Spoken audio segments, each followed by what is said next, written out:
Hello, back after the first coffee break.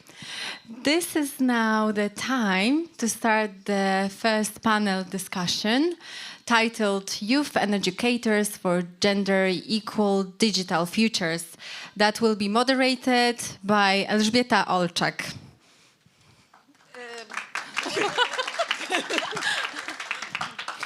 Hello. Yes, this is me. Welcome to all of you. We will have, I hope, a great discussion with our guests, Agnieszka, Sara, Julia, and Agnieszka. So you remember, Agnieszka is like the most popular here in our panel. So the first question I have now to you as the audience is, how do you feel and how eager are you to listen about, let's say, gender equal digital features? And to answer this question, okay, please evaluate your mood and your eagerness from 1, which will be here, okay, so you need to be like around, the floor, and 10, which will be like that, okay. So please, all of us, the whole audience, and also I would encourage you also to evaluate your, mood and eagerness and readiness to talk about your expertise, because you are experts here. I'm just asking questions. From 1 to 10, where are you on this scale? Come on, everyone. Okay, great. Some people are like me in the middle. Okay, so are you here from like 8 a.m. or what? No, 4 a.m. No. Okay. Do you already know? This is, I'm more a trainer, not, panel facilitator. So I'm a little crazy, but I just wanted to ask, could people coming from Warsaw stand up and show us who is from Warsaw or suburbs, let's say? Okay, so the majority. Okay, thank you. Because we will a little bit, when we talk about gender issues and this gender digital gap, we talk about the minorities and the majority. Yes, so this is important. But what I've heard that here we also have some people coming maybe from Cyprus. Who are they? Okay. Thank you. And some people coming from, help me, Agnieszka. Romania. They disappeared. Okay. Coffee, I guess. Okay, yes, coffee. Coffee is very, very important. And Bulgaria? Anyone? Yay! Great. So then we will, look for the Romanians. Where are they and when they will be late? Oh, these are them. Any other towns? Jastrzębie, Zdrój. Anyone from Jastrzębie? Yes. Thank you. Agnieszka, any other? Asia, tfu. Kraków. Who is from Kraków? Okay. Anyone from any other space? Where are you? Płońsk. Okay, not so far from Warsaw, but still. Płońsk. Any other spaces on Earth? Yes. Slovakia. Which town? Bratislava. Okay, thank you for that. Any other? Brussels. Okay, Julia from Brussels, and you are based in Warsaw. No. No, I'm Gliwice. Cheers to Jastrzębie Zdrój. Okay, so south of Poland, for those who are not so far from Bratislava, I would say. Probably closer than to Warsaw, huh? Okay. And you? We are from Toruń. Toruń, north of Poland. Okay, great. Okay, I'm also not from Warsaw. I'm from Konstancin, which is a suburb. Okay, so if we are talking about our local identities, so this is it. Okay, thank you for that. You know, to make it a little bit more alive after coffee break. What we will do now is starting our journey and our adventure of talking about gender gaps in digital, usage, but also in digital education. We have 1 hour and 20 minutes. I will be taking care about the time here, so I have this sign for our panelists, okay? If they talk too long, then I show them this. And I hope they will, see it, because sometimes the panelists, they try not to look at me, Because each panelist and each speaker usually thinks that her theme and subject is the most important, and everyone needs to listen to everything. Okay, so this is our plan, but we will start with a quiz. Okay, and this will be a very old-fashioned quiz, so no Kahoot. Okay, no Mentimeter. Can you survive that? Okay, and this will be very simple. The quiz, of course, is a quiz. So we are looking for the winners, but you will count your points in your own heart. Let's say, please, if you have anything to write, okay, or pens or notebooks or anything. You can also use your phones and make some notes, because we will have like 10 questions, as I remember. So you may not remember all the answers. And the answer, the way of answering the question is very simple. So you just think if the sentence on the screen is true or false. Okay. So here we go. Yes, just one slide of introduction. We will talk here about gender gaps in in our digital lives and in our digital reality. And we will focus mostly on disinformation. So false information is knowingly shared to cause harm to other people. And misinformation, when false information is shared, but no harm is meant. Okay, so for example, we, how to say, not forward, but share, thank you. I'm from the analog generation.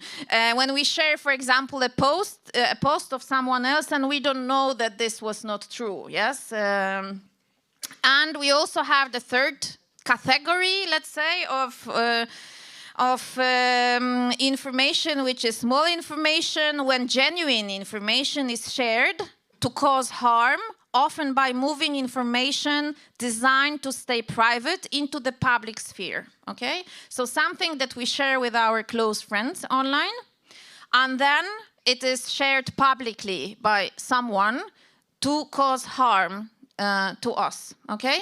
Clear?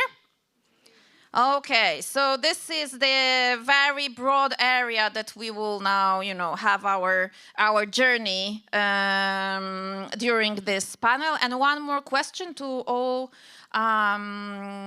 participants. If anything is hard to understand when we will talk, just please raise your hand. We are in a very safe and nice space here in Warsaw, and if you need one of us to explain something, just tell us, and we will try to do it. Okay? So So, the questions. First question. Be prepared. In 1995, less than 1% of the world's population was connected to the internet. True or false? What do you think? True? Okay. So raise your hand. Who is saying true? Okay. Who is saying false? You were true or false? False. Okay. So let's see. True. In 1995, less than 1% of the world's population was connected to the internet. I know that probably for the majority of us here, 1995 is like pre-history. People don't live so long. Am I right? Well, some of us already lived. And internet was not very common. In my home, first computer showed up around 1997, 1998. And we had the internet, the connection through the modem, and it was just, a box standing there, and you had to dial a number and then connect to the internet. People don't live so long. And this data, this figure is coming from a report, State of the World's Girls, the Truth Gap, which I even have here, and it's really interesting. I will show you at the end. Okay, ready for question number 2? Yes. There are 3 billion active internet users globally. True or false? True. Who is saying true? Okay. Who is saying false? Okay, there are no other options, so only true or false. There is no, I don't know. Okay, let's see. False. In October 2024, Statista estimates that there were 5.52 billion active internet users globally, 67.5% of the global population. So the most of us globally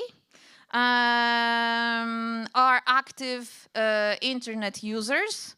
Probably children less than 3 years old maybe are not counted here, but I don't know. Maybe yes. And here the data is also coming from the same report. Question number 3. Men are more likely to have access to the internet. True. Who is saying that it's true? Okay, like half. Who is saying false? Minority. Okay, so let's see. True. Globally, in 2022, so already almost 4 years ago, 62% of men had access to the internet compared with 57% of women. In less developed countries in the global south, only 19% of women used the internet in 2020, compared to 86% in the global north. So global north countries, so United States, Europe, Australia, New Zealand, these countries, yes? So you also see the gap between men and women, but you also see the gap between the global south and the global north. So here we are coming to my part of the, or my field of interest, so global citizenship education. And this is coming from a report, Bridging the Gender Divide. Okay. Question number 4, I think? 4, okay. Ready? Okay. Considering disinformation, you remember what disinformation was, right? Men are just as likely to be targeted online as women. So disinformation, and men are as likely to be targeted online as women. Who thinks it's true? Okay, 3. Who thinks it's false? Okay, majority, I would say. So let's see. False. And here we have a long text, okay? So research in 2019 showed us that women politicians were far more likely to receive abusive messages. This includes direct threats of violence, threats of sexual violence, and manipulated sexual images. And now the national database in the United States, their surveys, election officials every quarter consistently, and they find that women officials are more likely to be threatened than men in the internet. Okay, so the women politicians, women of color. So we are coming to this intersection. Women and women of color are even more likely to receive threats. In the UK, one female member of the parliament has reported receiving over 600 threats of sexual violence in one evening. These are the data, right? So this is the reality we live in. Okay, so now during the panel we will also look for solutions. Okay, so no worries. And here you will also get probably would be possible to send the quiz to all of you, the participants. So here you have links to the data we based the quiz on. Okay, next question. I don't remember now which. 44 is there. Analysis found that following Kamala Harris, everyone knows who Kamala Harris is? Who is she? Democratic candidate for president in the 2020 election, 2024? 2024. Okay. Yes.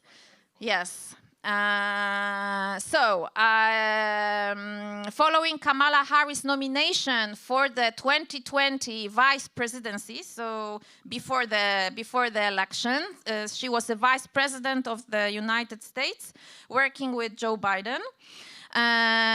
False claims about her were being shared at least 200 times per hour on Twitter in a coordinated attack. Do you understand the questions? The question? Okay, so who thinks it's true? Okay, majority. Who thinks it's false? Okay. So, it's false. Yeah, you were right. It was a guess or based on knowledge? Was it a guess or based on some... No? No? No. Okay, no. Okay. Okay, so look here. Following Kamala Harris' nomination, false claims about her were being shared at least 3,000 times per hour on Twitter, and this was a coordinated attack. The volume of this indicates that it was a coordinated campaign, not individuals spontaneously sharing information. So when we talk about disinformation and misinformation, here another factor is coming, which is a coordinated campaigns, yes, or coordinated campaign against a person, yeah?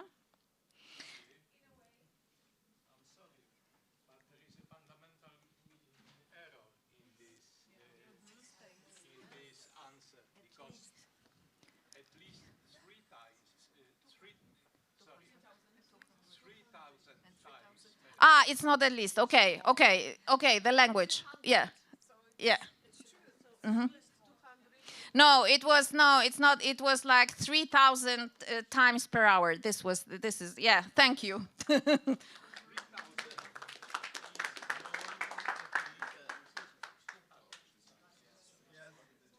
Yeah. Okay, thank you for this. And a study that analyzed 133 AI systems across different industries found that about 44% of them showed gender bias.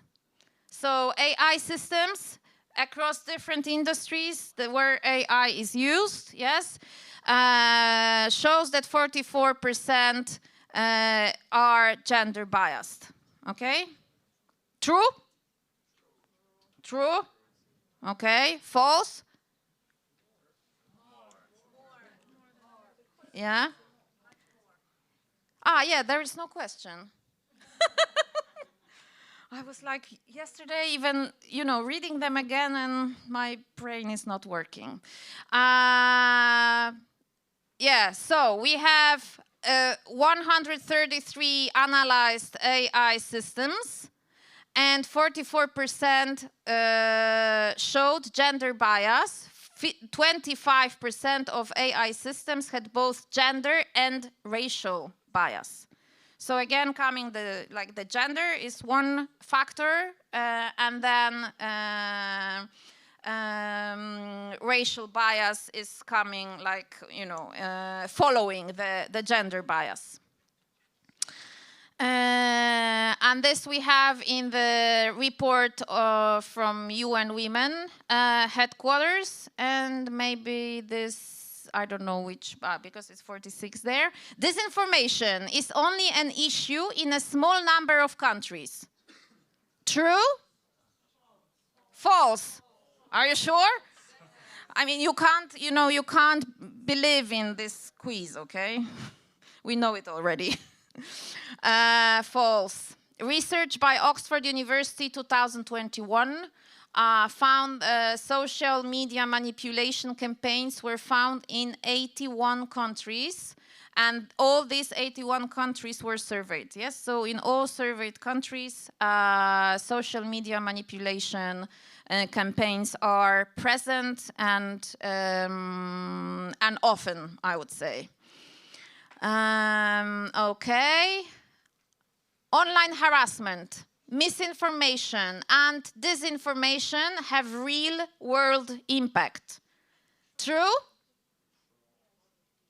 True. Okay. False? No one? So where's the rest? Okay, this will be also longer. It's true. Research undertaken on Plan International is the international organization that works with several issues. Among them also the digital sphere shows 46% of girls who were surveyed felt sad, depressed, worried, or anxious as a result of misinformation and disinformation. 46% of girls.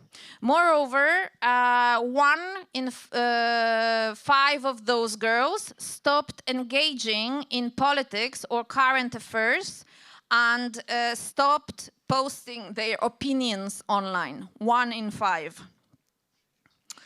Summer 2024, online misinformation about the perpetrator of a violent crime in the UK led to riots in 27 cities and towns across the country.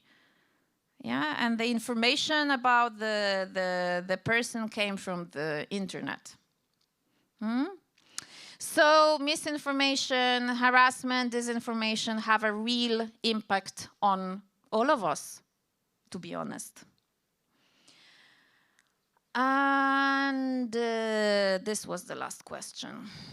So, how did the quiz go? Anyone who had all the questions correct? Correct? Whoa! Bravo! Okay. Majority of questions. Okay. Thank you. Less than 5 correct answers. No one. Oh, one. Okay, very brave. Okay, thank you. So what we are going to do now is to unpack a little bit this information that you could see in the quiz, but that we also have in our reports. Sara, in your opinion, what aspects of internet use and online participation are universal, regardless the gender? Okay, so I think I will start with the thing that a few minutes before our panels, I shared with Agnieszka with the information that I have 21 years old, and she told to me that I am as old as Facebook. So I think that it will have a huge impact of my point of view. So I often heard that internet doesn't care what we actually are, but is this actually true? I think it's not, because when it comes to the people that are users of the internet and the creators of the internet, they actually care about this. So before I think we will start to talking about the thing how we change in using the internet, I think we should talk about this, what we have in common. So all of us have something like a biological need to belong somewhere, okay? So this is our psychological need to belong to community, to the place, somewhere that we can feel safe, that we can feel accepted, and just feel good. So we all scrolling the internet all of the time, every day, to just find that place, to find that community, where we can belong. And it is something that involves all of us. And the second thing I think that most of us can nowadays experience is FOMO, fearing of missing out. Have you ever heard about this? Yes, everyone? For the people that are not, I don't know, in the topic, I can explain shortly. This is the fear of when we are not online, when we are just putting our phone away, we are afraid that other people can, in the same time, just experience a lot of funny things and other stuff like this, and that we, in this moment, we will just miss the exact, I don't know, large international drama or our group chat on the world. So, yes. And as we know, the AI resolution is hitting all of us, as we just said in the Qs. So I think it's also really important. And I think I will be not wrong if I say that at this audience, there is at least few people that have used AI tools to, I don't know, solve the math classes. Yeah, am I wrong? I don't think so. Anyone? Yeah, for this. There are teachers as well, so you know. Yeah, I think all of us just use this for our work. To be honest, a lot of uses for my work, so I will not blame myself. I guess. Yeah, but the difference is here that the women are usually tend to focusing on the platforms that are focusing on the storytelling and the relationships. So they want to building something like a community to share their emotion with, to learn from each other. And this community is such like Instagram or TikTok, but I think that if it comes to the TikTok, it's more complicated topic because I think the gender that uses TikTok is a little bit equal. So yes, but the Instagram, I guess, mostly. Yes, and it's still it's a little bit focused to creating the life that is a little bit unrealistic. So it could be a little bit important in this topic. But if it comes to the boys, they usually tend to focus on the platforms that are focused on the gaming or actually the streaming, something like Discord or Twitch. If there are some gaming boys, they can raise Discord. your Do you know Discord? hand. Anyone? No one is gaming? No? Okay. No, you don't know Discord? Come on. Yeah, so these platforms are focusing on competition, on achievement, about learning new skills and the cooperation, I guess, because the gaming is not only the wasting of time or something like this, but we are actually teaching, learning ourselves really most skills that we can then use in the real life. So, yeah. So what I understood is that we all use the internet. I mean, Yeah, actually, men, yeah. women, people of different genders, but we have a little bit different focuses. Yes. Yes, exactly. Okay, Julia, may I ask you about risks and benefits and opportunities that are related to online participation, and is it possible that that people of different genders experience different benefits or risks? How this looks like? Yeah, thank you very much. Hi, everybody. So I'll start always on the positive side because I'm a positive as a person. I think there are a lot of benefits of the use of the internet. Access to knowledge, first of all, you can learn basically anything online. You can connect, as Sarah just said, you can connect with the community that you feel like you fit in. And that's a good thing when you're, for example, in a rural environment or when your surroundings are not really feeling you welcomed or comfortable. And there is also it's a way to express your civic voice. So democratic participation is happening more and more online. We were discussing this before. More than half of the political life right now happens on social media platforms. So politicians share their messages there. At the same time, there are risks that are also universal. You talked about a bit like disinformation, misinformation, the issue of privacy and data breach, for example, but also addictive design and what the Gen Z now, I'm seeing a lot of memes about this brain rot, which makes you laugh, but it's actually a real problem. And brain rot. Brain rot is when when you scroll a lot and your brain is not really functioning a lot because you're just getting passive. You're a passive consumer, basically.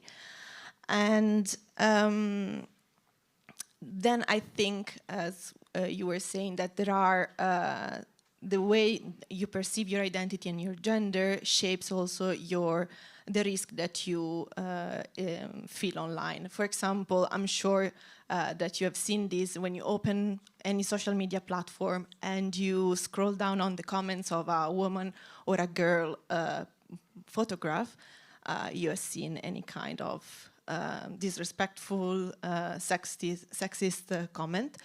And I think the image of women and girls, how it's told, how it's communicated, and how it's manipulated, because as we were seeing before with our keynote speaker, the use of deepfakes, for example, to present nudity or sexual images without the consent of the person, are all risks that are pushing women and girls outside the online platforms, and therefore they're not participating anymore, they're not making their voices heard, so they're not participating into the democratic debate. And I will also add one other aspect. I'm heavily involved in STEM education for the past 2 years. And you were saying that we have seen that AI systems are biased, either gender or racial. Or both at the Or same both time, at the same time, yeah. yeah. But AI system, algorithms, social media platforms are a human product. As so, they reflect the biases of the humans that created them. So we need more girls, more women, more non-binary people in the rooms where these platforms, AI systems are created. And that's why, for example, we need to push a little bit more on STEM education and sharing best practices. Joanna was saying at the beginning, Think Young, the organization I'm working for, organizes STEM schools around Europe, Asia, and Africa, and we train the teenagers for free, so it's a free of charge program, to learn about coding, AI, and robotics, etc. And our target is to have at least 60% of female participation to encourage, inspire, and push little girls into the STEM field. Yeah. So they would be able to create AI systems, for example, that maybe won't be so biased as they are now. Okay, thank you. Sarah, as I heard, you also had a comment here about benefits and opportunities, but also risks related to online participation. Okay, so I think that I don't want to repeat because you really clear said about the opportunities we have, and I think we are now aware of this. But there is a huge risk in using the internet, different by the genders, because according to the European Gender Identity Violence survey from this year. They shows the study shows that almost 8.5% of women experience cyber stalking and cyber stalking. So someone just stalking there in the internet and something like this, and 7% of these women experience harassment in the online work. So if we thought about these numbers and we take into consideration that this data comes from all of the Europe, the numbers are really huge. And in the, I don't know, perfect life, we should even needed, we haven't should even needed this research. Yeah, this research, because it shouldn't happen.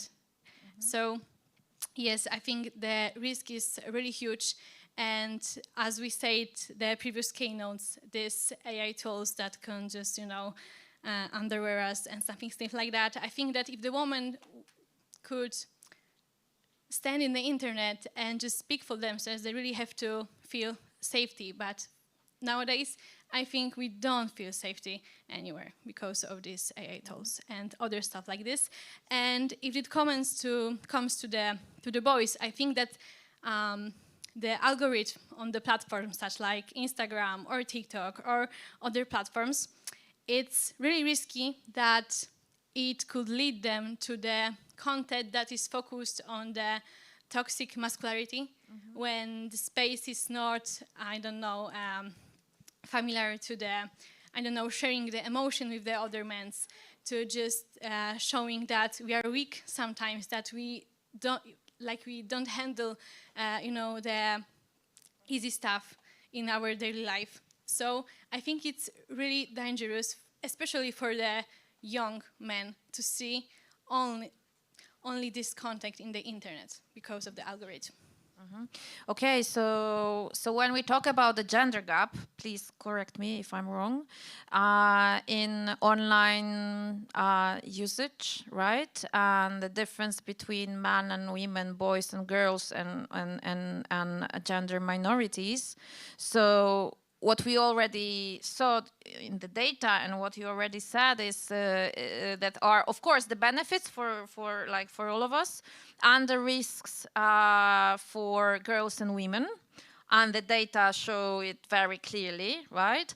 But it's not like that. That this gender gap is how to say, influencing in a negative way only girls, but this is also influencing in a very negative way boys and men, directing them to this what we call the manosphere, right? So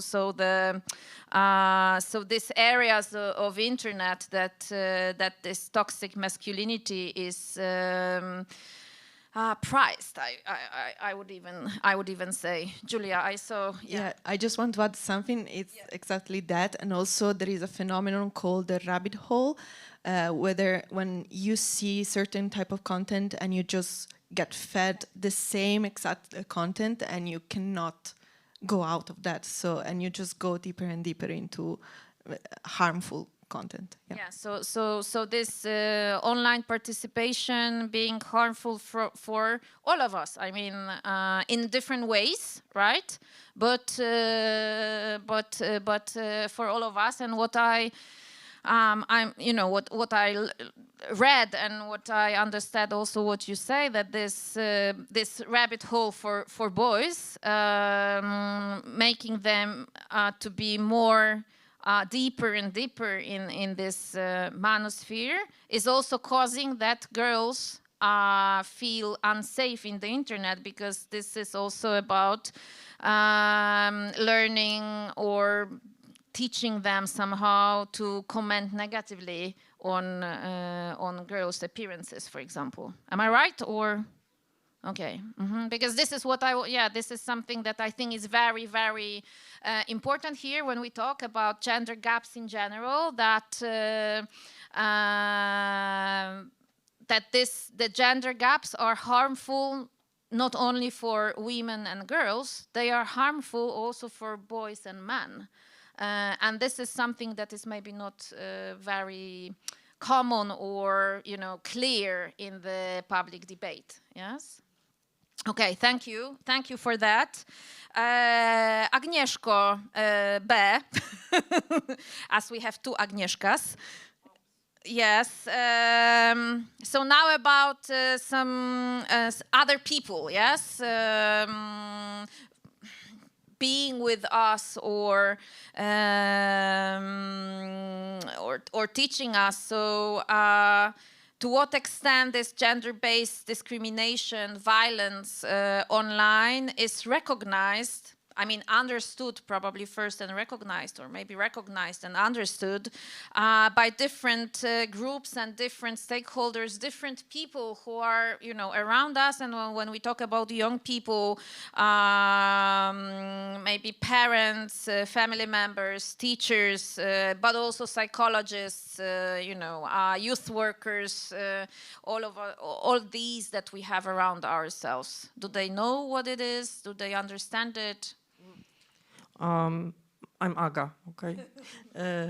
I believe that it's not understood. It's not well understood by adults who are supposed to lead the young into the world. And the situation is that the young, that is you, you live in the digital world, and for a lot of you, I think, I believe most young people now believe that the world that they have online is equally important or even more important than the life that they have in the physical world. This is where they meet friends. This is where they socialize. You socialize, I'm sorry, I don't want to say them. This is where those generations thrive or not, depending on the situation. So the fact that you have all of your life experience there, and we as parents, as teachers, as educators, we sometimes have very little. We choose to avoid it, or we participate on a minimum scale, or we even blame some features of the internet that we wouldn't touch them, like games, for example, because games, are evil, which isn't true, of course, and the young know that it isn't true. Yes, they prefer to play games than to study at school. Yes, you would like to spend more time on, I don't know, Battlefield or I don't know, Assassin's Creed, whatever you play. What do you play, guys? What do you play? Anyone? Be Do brave. you play games? Okay. Do you play games? Yeah. Anybody here who plays games online? Yes. Thank you very Eva. much. Don't be shy. Thank you. Yes. Okay. More people. Yeah.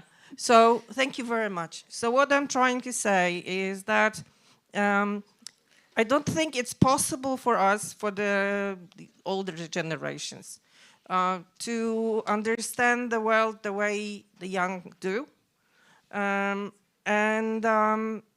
It's because we kind of feel that we shouldn't, like we should be wiser than that. We should be smarter than that, yes, and we should be able to teach the young how to do that, how to behave in the digital world. Yeah. How to live. How to live, yeah, and for them the life is somewhere else. Yeah, it's not like life that we as adults experience. So I think that we need more conversation. We need more dialogue with the young generation. In fact, I believe this is what they say at this stage of their lives. Like right now, you are teenagers, right? Some very major changes happening in your body right now, in your hormones, in your, you're growing and becoming adults. And this stage, your brain is really wild and crazy, and you have so many connections, neural connections in the brain. Your ideas are brilliant. I'm a teacher, so I have always kind of appreciated the ideas of my students, the crazy ideas, new ideas, not grounded in the past and in tradition. Yeah, the ideas that come from the world to you, the world that will be your future. Not ours, yeah? I mean, kind of, we step down and you take over. So we should look at how you understand and how you feel about the future online and offline, yeah? So I think that we as adults should ask the young ones, I mean, the younger generations, and talk to them about what the world is like. Because from our perspective, from studies, from publications, scientific reports, and so on, it looks okay, very serious, and we are wiser. But we don't actually know. We don't actually know what it's like in your everyday life, and how this digital world is kind of gradually taking over. I mean, I believe for them, for younger generation, it has taken over the world, yes? And the fact that something that we have kind of got used to, the fact that the technology makes our lives simpler, more convenient, and this convenience, yes, that something is easier over the internet or on our smartphone. This convenience is tricky, yes, because on the one hand it makes us do things faster and, we'll be more efficient. But on the other hand, it kind of nudges us, it pushes us into sometimes into spaces which are not neutral. They have influence over us, yes? So it's not like you can see the stream of messages on some non-social media, harmful media, because I don't call them social media, yeah? They're not social. So we sometimes see, we see a feed in which 50% of all content is marketing, yes? So you see marketing all the time. So it's not neutral. It's really important to understand the mechanics behind those systems. And I'm afraid neither teachers nor even parents understand those mechanics. And this is the moment when we should talk to the young generation and ask and talk and find out. Yeah, we should find out from the young ones, not that we impose, we are patronizing, yes, that we kind of tell them, you mustn't use social media until you are 16. At all. Yes, like in Australia. What do you believe? Do you think it's a good move, guys, ladies? On the phone now. What do you think? Do you think it's good that there should be a ban on social media until you are 16? Not entirely a ban, but adapted to younger people as well. It's not the ban that's important. We don't need a ban. We need more social media like being adapted for younger people, where it is taken over by the parent that decides what the young one should see and actually checks what the young one sees. It's not that we should have a ban on it. We don't want to have a ban. We don't want to be excluded from the society. We don't want to be outside of everything. As I believe Mrs. Julia said, there's no wait, I think it was actually Mrs. Sarah. They both said about FOMO as well, the fear of missing out. We don't want to miss out. Not all of us are really dependent on the internet, but some of us have that fear that we miss something out, that we actually are excluded from everyone else because we are different, because we don't have access to it. We don't want to be excluded. We want to have someone guide us through, and the part of questions, we don't entirely want to answer questions, but we actually like when we are asked questions. So older people than us, our parents and everyone, understands what we go through, what we actually want, what we expect to happen, what we expect to meet on the end. And it is important that the questions are asked. Even if we are not really willing to answer them, the questions themselves matter. That's really important. Thank you very much. Thanks. I'm sorry. I'm sorry, because I think the arrangement is that the questions should come at the end. In general, yes, but we have some questions. Yes, can we let the lady ask the question? Yeah. I just wanted one comment, okay? Because you said which is what is like extremely important, that we need to talk to the people. I would even not say, young people or women, men, or whatever. To people, yes, in general, about what they think, what they feel, what they want, and what is happening in the online sphere. But there is one very important condition. We need to listen to the answer, because my feeling is that even if we ask the questions, then we don't listen to answers, yes? And without listening to answers and without, acknowledging, yes, these answers and these information that we get from others, yes? And from those who are afraid of FOMO, for example, yes? Or have any other, motivations to be online, then it's just useless to ask the questions, yes? So this is about, you also said, the dialogue, yes? And asking questions and being interested to listen to the, to the answers, yes? And to the perspectives that very different people have, yes? So it's not like that the internet is bad, it's not. It has a lot of, benefits and opportunities, yes? But let's listen to each other. Sorry for... Okay, yeah, it's a comment, not a question, but there's the Warsaw Film Festival Documentaries Against Gravity on at the moment, and it may be possible for those of you who can't go and see the film, that Molly versus the Algorithm, to look at it, because it's about a 14-year-old girl who committed suicide because the algorithm doesn't care about your comments. It latches onto you, it wants your eyeballs, and the feed, as Agnieszka, you said, the owners of these companies, they don't care about your safety. They are interested in profit, yes. And so, she comes from an ordinary family. Maybe you can find it on the internet.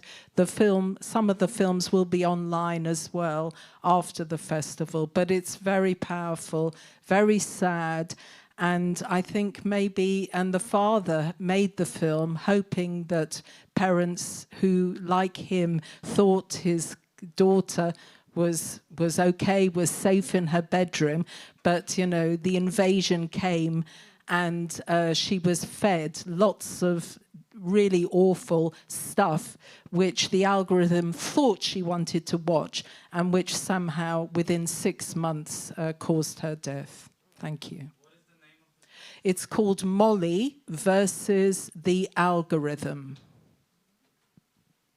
Thank you very much. Can we give voice to Agnieszka? Yeah, Other Agnieszka? yeah. I just wanted to finish Yeah. what I wanted to say. How many of you feel? How many of you feel the citizens of Poland? I mean, because most of you are Polish. How many of you feel you are the citizen of Poland? Hands up, please. Okay. But it's part of our identity, right? Yes. Yeah. How about this question? How many of you feel the citizen of Instagram? How many? Yeah, there is one person who feels the citizen of Instagram. Right now, I feel I'm a citizen of Google, of YouTube, of LinkedIn, on Facebook, and also Instagram. I'm the citizen of all those platforms. But when I think about being a Polish person, I know we have constitution, we have law, yes, we have regulations. We can always, feel that somebody is supporting me, yeah. But on those platforms, there is nothing like that, right? So we don't have, the constitution doesn't really work. Our European regulations are in place. They can be used to, to punish some companies which have hurt young Europeans. But they work on a very long, in the long term, you can think about years. And what's happening right now is really, really quick. So I believe we should think more about being a digital citizen, okay? Mm-hmm. Being a digital citizen. There is even, I really recommend European Council of Europe's program on digital citizenship, where you talk about not only skills like STEM education and learning to code, yeah? You learn how to remain human in the digital world, yeah? Okay, so how to stick to human values and not get, I have the Wall in my mind immediately, the Wall, the song and the Pink Floyd song and the film, but you probably don't. You don't have this kind of, I'm sorry. So yeah. We don't need no education. Yeah, you know that phrase. That's good. Thank you. Agnieszko, what is your perspective on this? The violence, gender-based discrimination, violence. How adults, let's say, what do they know, and if they know anything? Okay, thank you for this question. I don't know if I can talk about the perspective of adult as a maybe parent or teacher, because I am as young as Sarah and I am only researching these topics for everyday conversations. But I know that, as Aga said, we are citizens of these platforms, and sometimes do you know the I agree to terms and conditions button, yeah? Everyone is clicking it and not even thinking about the consequences, so maybe we should start thinking about that and about how it is important for our everyday conversations, because we are not even, we don't even know what we are agreeing to. But going back to the kids, the children of parents who are, children are closed in their bedrooms and parents don't know what kids are doing in there. And as you said, we shouldn't just get back access to the internet from kids. They should have a right to use it. They are humans, and let's give humans their rights, and it is a tool. We should treat it like a tool, like a good tool, but it has its consequences. So I think we should create spaces that children and kids can feel safe, as you said, and we should explore this topic further. But your question was about... It was more about how or if the parents, the teachers, the educators, psychologists, so everyone who has contact with you know, young people, but this is also, you know, I also know people that are older than me and are, you know, this digital citizens as well, yes, and social, or you said harmful media, right? Citizens, yes. So, you know, I don't like these divisions, yes, young and old, and that only young people are using internet. Well, no, yes. Wait, Mike, the mic. When you said about parents and their children about the safety of the internet, for me, the social media should be checked by parents up to some age, because you never know who you meet there, who you talk to, and there are people who will try to convince you to go meet them alone without your parents, and it can lead to many disasters, like, I'm sorry for this sensitive topic, but there are rapes happening, murders happening, kidnapping, so you never know who you're talking to on the internet. So in my opinion, parents should check their kids' social media up to some age, like age of 14, 15, because then you're old enough to know who you're talking to, what you can do, you can make your own decisions. And when you're too young to know, you are just gullible and you don't know who you're gonna meet on the internet. Thank you for that. Thank you. Yes, I agree with you. Parents should have more responsibility with talking with their kids about social media use. And if we think about social media in the past, it was social media. We were only connected to people we really knew in a real life. So I had like 20 threads on Moja Klasa or Facebook. It was old profiles. And now I can have like hundreds of people following me and I don't even know them. And as you said, it is really dangerous because we don't know these people and they can talk to us. And especially young children who doesn't know how to communicate with parents about problems. And even if they see that something isn't right, they actually can't react because okay, they know that something isn't right, but how to communicate with my parents about that? How to talk to them that I don't feel safe about the way this person is talking to me.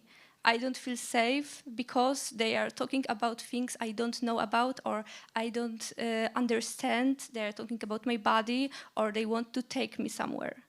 They don't understand what is happening to them. So definitely, we should have these conversations early in the age when children don't know these things and they have to learn them from their parents and from schools. And because of that, I think that programs there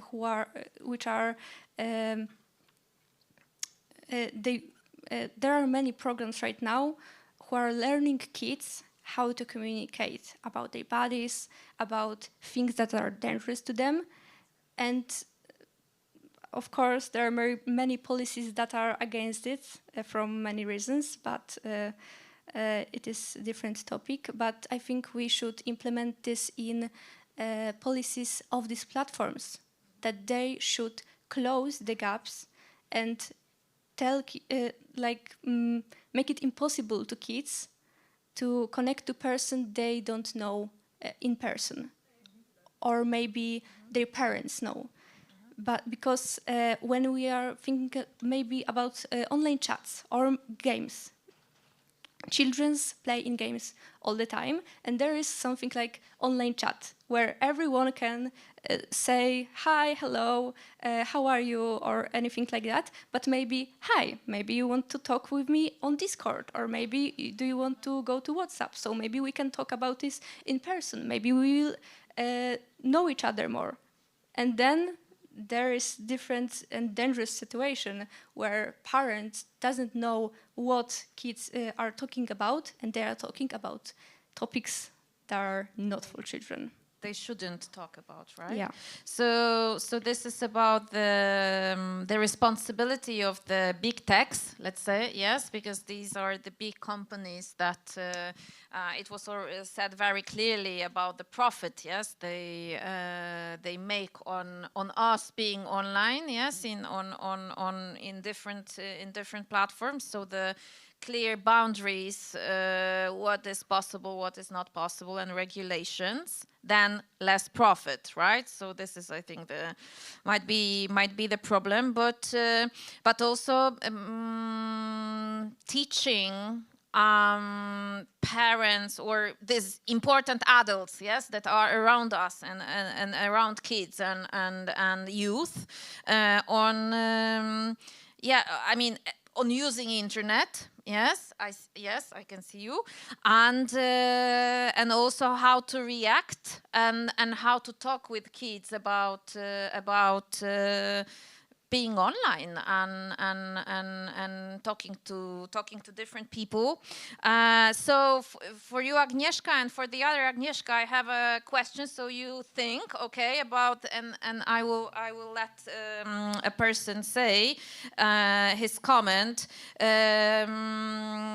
What kind of, I don't know, actions, resources, form of support for these important adults would you recommend? Think about one or two, okay, you both, and I hope that you let me. But this is, we are here in this plenary, so the voices from the audience are even sometimes more important than ours. Okay, so.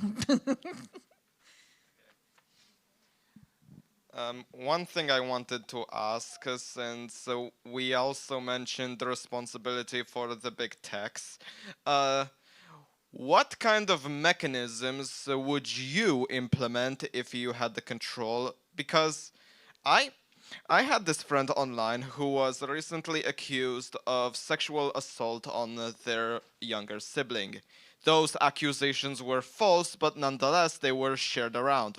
What kind of mechanisms would you implement so that this kind of false accusation is punished? And to not have it be exploited by actual people who should be held accountable for things like, I don't know, pedophilia, grooming, things like that. What kind of mechanisms would be implemented that wouldn't be as abusable, since currently moderation systems and reports on platforms like TikTok, Twitter, and Discord are pretty useless, since most of the time they are automated and most of the time they delete content that they are not supposed to, but don't delete the content that they are supposed to. So opposite. Okay. Thank you for the question. So I let you consider, okay, and we will now go back to the how to say, ways or recommendations for adults on how to become more aware and more knowledgeable and more or being not afraid of being online and really being there with young people. Agnieszka. I think the best strategy is just being with them, just asking questions, because and listening. Yeah, of course, because yes, listening is absolutely very important. I know that many parents are scared to talk about these things with their children, and then their kids are learning many things from the internet. And sometimes they they are misinformed, disinformed, and so on. But I think we should know children better. Parents, I have a question for you. If you don't want to answer, that's okay. But is there anyone who wants to share if in recent years their parent asked them about, "Hi, what are you doing in the internet? Is there anything you are interested in? What kind of games are you playing? Who are you talking to? And not with like accusation, what are you doing with your free time? Like, why are you not helping me? Read books. Yeah, but with genuine curiosity. Hi, what are you doing? I want to know you better. Is there anyone that was asked this question from their parents? You can raise your hand or not. Okay, you are That's asked. great. Eva is asked by your parents. Yes. But obviously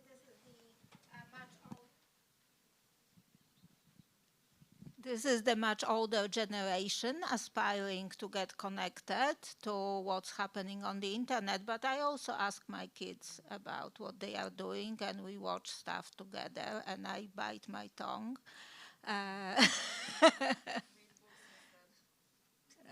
Yeah.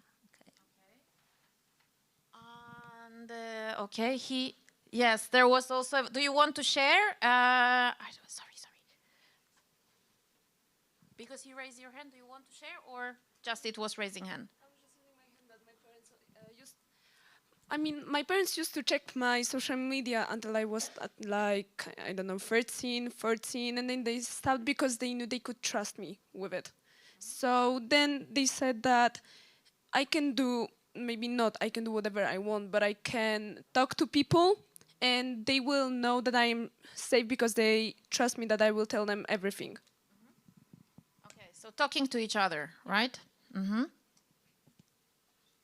Yes, I wanted to share something interesting. I have two three sons, but one of them is 19, so he's just past the age when he's an adult, young adult. And the youngest one is 11. And what worked in our case is the 19-year-old who came to me and forced me to watch the documentary Into the Manosphere and told me from which age he was actually bombarded with posts or any content that was about that. He told me that he was very young, like 12, 11, and this was the time when he started getting messages from the content creators who belong to the so-called manosphere. So I think could work also as a teacher is if you, from your view, from your perspective, could work with younger people from your schools, people from other schools, and tell them what you already have experienced and what you know. Because if we, people like in our 40s and 50s, talk to you, I can imagine how you feel because I know how my sons react to what I'm saying. But what could actually work is you helping people who don't know any other word, just like you do, to tell them about everything and share what you can already share. Yeah, I mean, you are the experts, right? Can we let another voice? Is that okay? Okay. Okay, thank you. Because I have this light here, so. Thank you. So I think this question isn't like common. Like parents are not asking children, hey, how are you? What are you doing on the internet? And even if they do, I think most of young people will just say, I'm doing some basic stuff, but they would not share everything they do because they will feel judged by parents, because parents have different perspective than children. And I think this is the main thing that leads us to the point that we actually don't know what we are doing. Like, I don't know how to explain this, but I feel also like I belong to the young generation, but I'm also a millennial, like I'm in the middle of nowhere. I don't belong anywhere. Yeah, so I think a lot of people here can also share the same. Yeah, so I am also, for example, playing games. I am also on Discord. I am on Twitter, but I also used Facebook. And they are like mix of environments. And actually, if my mom would ask me, hey, what's there on the internet? Actually, I would be scared to show her what's in the internet because it will be something like so big for her that I'm not sure if she's ready to for the world there. Scary, right? To hear something like that from a young person. Yeah, but this is because maybe, you know, because maybe here we're talking about what we, you know, sorry, what we I'm by profession, I'm intercultural psychologist, yes, and this is like, you know, intercultural encounter, yes. This what you said, yes, that it could be a culture shock for a person what really is there, yes. Can we have your voice at the end? Okay. You wanted to answer about the ways of how to teach older people, you know, this from the 19th century. So this born in, you know, 19 something, okay? the boomers that are our parents, I would say. So the kids of the boomers. I think that there are many programs that are suitable for that, but Aga, I think, have more experience in it because you have foundation. We talk about it, that you are just... yeah, well, topic. I'm a mom. Yes, my son is 22. He's as old as Facebook. Yes, so I have been bringing up my son and being on Facebook myself. I have been going through tremendous, you know, changes. All of us have, I think. I'm not sure the programs that are offered right now for parents will do the job, because they focus mostly on security, they focus on STEM skills, yes? They say, okay, critical thinking is the thing right now, yes? But what is this critical thinking? So I have a feeling that we kind of, we don't offer to adults, to parents, to educators, to teachers, support that that would be based on the seeking democracy, yes, like supporting democracy. We are focusing on the tools, yes, how to use the tools, how to use AI, how to make our life easier with AI, and so on. So what I'm trying to say is that there is too little talk in the mainstream media, the politicians, we adults, about digital citizenship. I'm not sure how familiar you are with the phrase, how often it appears on the media and you hear it. I have a feeling that not enough. Yeah, I believe that we should be talking not about digital competences, because it's a really broad term and it includes like coding and stuff. But we should be talking about digital citizenship. This means that we are people in the digital context, online on different platforms which have their own rules, yeah? So this is something that I'm pushing really strongly right now. Wherever I'm talking to people, I really recommend, please take a look at Council of Europe's material and idea of digital citizenship and digital citizenship education. It's really difficult word to use a lot, yeah, digital citizenship, because it's really exercise for the mouth. So in Polish it's also not very easy term, edukacja o cyfrowym obywatelstwie, yeah, so it's like a long term, nobody wants to use it. So I have come up with this shortened version, cyfroby, we are all cyfroby. Yes, like cyber citizens, cyfrowi obywatele. Yeah. So I would like to talk to adults about being a cyfrob. We are all cyfroby. Yeah. So being how the digital world works. It's not dedicated to benefiting humans. it is organized around business principles, and it's not neutral. So I'm not sure how it come that politicians are using this shitty, Twitter X thing to communicate to the public. I don't understand how it's even working. Yeah. So I'm not sure. I'm being a politician, I wouldn't do that because I would feel ashamed to be on this platform. Yeah. And many more things about it.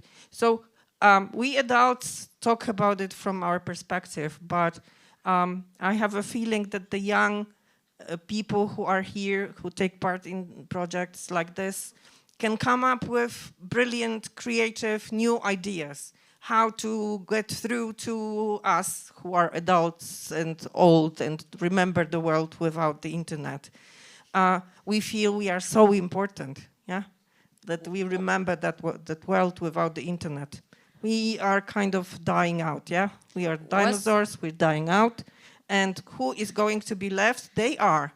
So we have to listen to their ideas. I would even say that what would be important is that I have an idea for your next project, British Council and Instytut Spraw Publicznych and partners from Bulgaria and Romania and Cyprus, so that the young people who are experts in internet and are very clear about what is harmful in the internet should create a educational project for those, for example, for your mother, right, or for us and other people, yeah, on how to be how to take the role of care. I don't want to say giver, someone who cares, an educator, a teacher, or anyone, a parent who is walking along together with young people. So an educational project for us on how to give the support that is needed, when we are these online citizens. And I wanted to come to Julia, remember about your voice, and I remember about your questions. So they are now, thinking about how to answer exactly about the role of teachers and educators. We already said some things here, and are there any inspiring initiatives that maybe you creating this project, I'm looking at you, could use? Yes, because I would be the first to sign up for such I don't know, workshop, study visit, whatever, that you would teach me what online is, what manosphere, okay, she already left, really is, yes, and how to orient myself in this world. Yeah, if I can just address the question very quickly, I think better reporting mechanisms on social media platform are absolutely needed. I agree with you.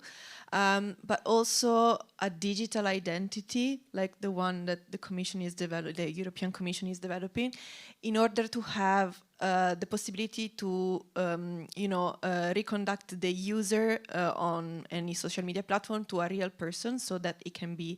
You are not anonymous. Yeah, yes? so the person can be held accountable for whatever they said online on the platform, or what they did, etc. So I think that will be of course it's a difficult thing to manage, but I think a first step will be the digital identity and the parental control as well also. Yeah, as we were saying before. Yeah. And for what concerns the teachers, well, first of all, I think being a teacher is the most difficult job in the entire world. I think we need to think that teachers are the first trusted adults that are with the teenagers, with children, and they're the first ones that understand when something is wrong, something is happening, and sometimes they are also the first person people that teenager approach whenever they have a problem. I'm talking, for example, about cyberbullying or online harassment, etc.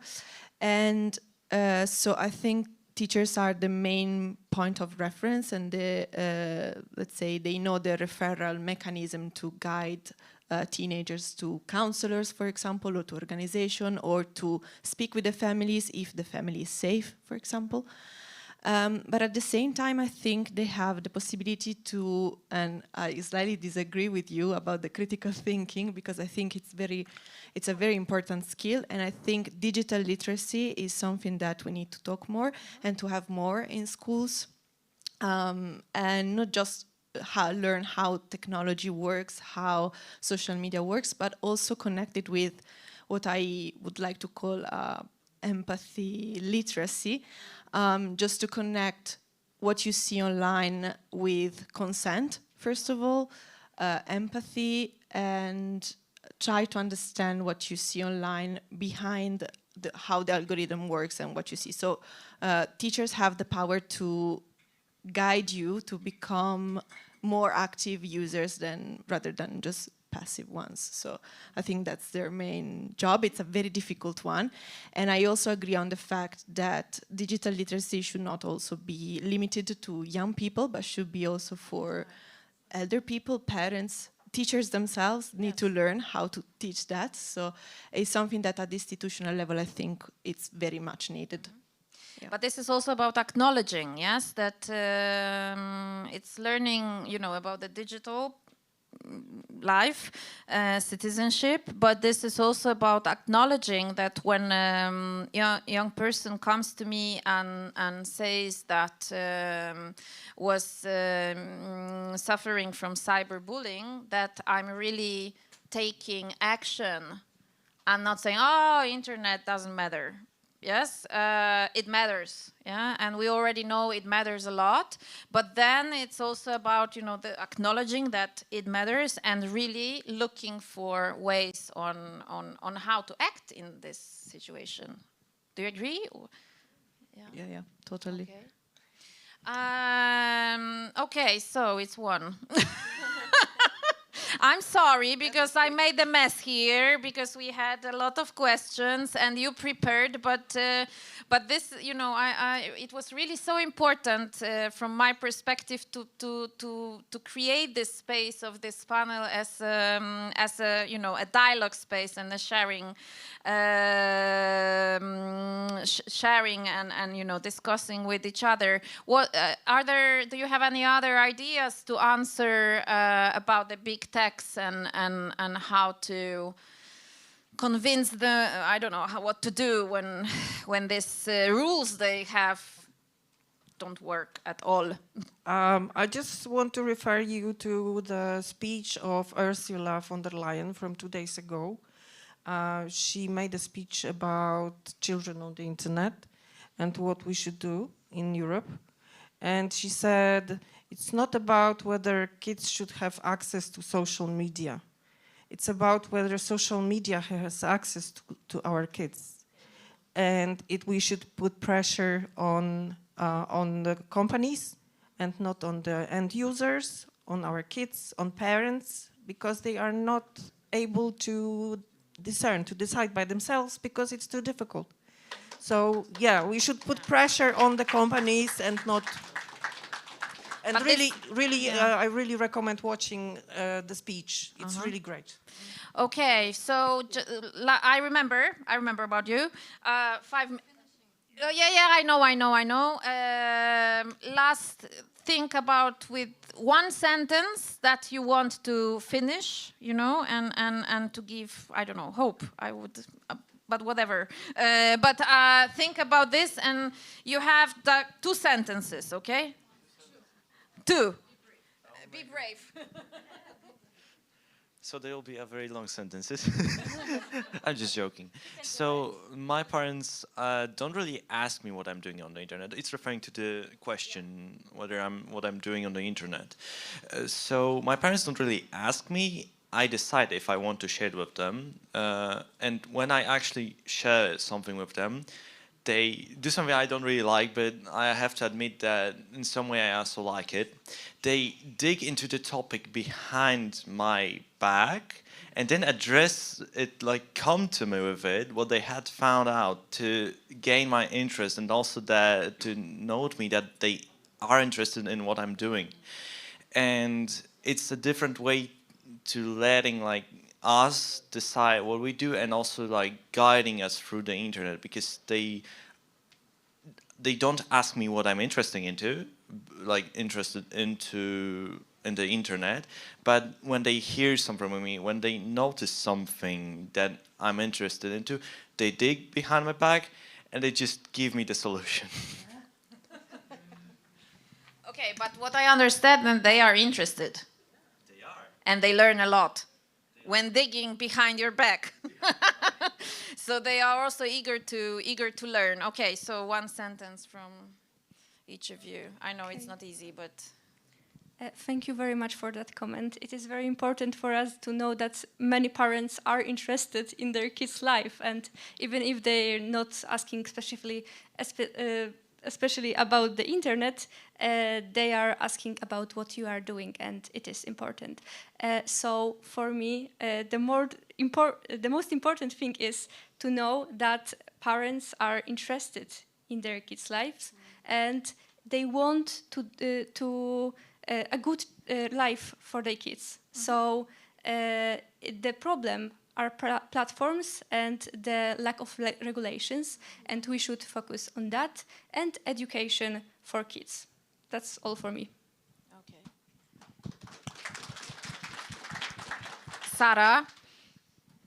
Okay, so for me, I will agree with you. So I think that the parents should have this curiosity about how the kids functioning in the real life and in the online life, because the online life became, I guess, real life. So yeah, the curiosity is the most important, and the other stuff is that, as you said, if we will not fight for our rights to the health using of the social media and the internet, no one will fight for us. And I say this as a social media manager for some brands, even if we sometimes want to do some more morally good stuff, creating the campaigns or something like this, we usually cannot, because we don't have the law that we can just bring to the table to the consideration. So yeah, we should Call make to action, I would say. Well, I have a message, a quote for young people, which I also say to myself because I consider myself fairly young. I know we talked about creating spaces and opportunities to be heard, but as the first black woman elected in the US Congress said once, her name was Shirley Chisholm, she said, if they don't give you a seat at the table, bring a folding chair. Yes, exactly. Agnieszka, one sentence. One sentence. Yes. I know you maybe don't realize what influence the technology has got on your life, but I want you to remember that you always have a right to opt out, to be out of there. Yes, if you ever feel that the technology or the platforms are kind of influencing how you evolve as a person, you always have the right to say stop and to leave the place which is harmful for you. And you may even say to the government, I'm not going to use the app you are making because I want to be offline. I have the right to be forgotten. I have the right not to be visible all the time, right? Yeah, and also analyzed and also manipulated through those technological tools that we don't even realize exist. Yeah. So you always have the right to say no. You have the right to fight for you being unique, being autonomous, having the right to do what you want, yes, and not being watched from the moment you are born, yes, when your parents post the scan, yes, from the belly of your mom even before you are born. So you have the right not to be there, and don't believe if anybody tells you different. you can fight for being offline and being yourself and not being manipulated. Thank you. Thank you. So this was a really call to action. If we want changes, this will be our lesson of democracy. If we want changes, we need to make these changes, yes, and advocate for the changes. So I think this is not our last meeting. Thank you very much for your patience and for your patience of not taking part in the real, in the panel that is very formal, but it was kind of a non-formal. And thank you very much to the audience and to all of you who said something, who shared and was really listening to this, what is happening. And if you if you have any idea of how to act now, I'm following. Okay, I'm really eager to do it. Thank you very much. Thank you for